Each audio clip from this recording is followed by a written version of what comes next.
Hi ముందుగా అందరికీ శ్రీరామనవమి శుభాకాంక్షలు. మీకు మీ కుటుంబ సభ్యులు అందరికీ హ్యాపీ శ్రీరామనవమి. సో నేనైతే ఈ విధంగా అయితే రెడీ అయ్యాను. మంచిగా రెడీ అయ్యి టెంపుల్కి వెళ్తున్నాను. సో ఇంట్లో అయితే ఈ విధంగా అయితే పూజ చేసుకొని మంచిగా అలాగే స్వామివారు కళ్యాణానికి గుడికి అయితే వెళ్ళాను. చూస్తున్నారు కదా, కానీ చాలామంది జనాలు ఫుల్గా ఉన్నారు. నేను అయినా దూరం నుంచి చూశాను, అయినా కూడా మనకి దగ్గర నుంచి బాగా కనిపిస్తుంది.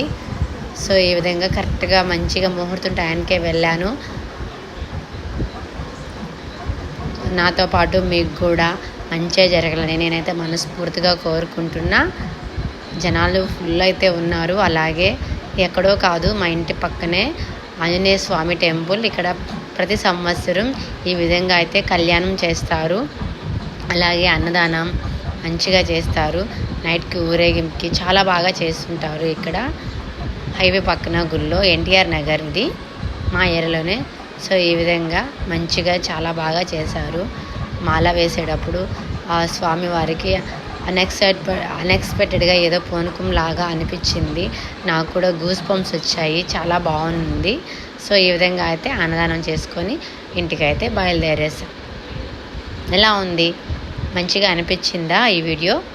సో ఇంతవరకు చూస్తున్నందుకు థ్యాంక్ యూ సో మచ్. ఇలాగే సపోర్ట్ చేస్తూ ఉండండి.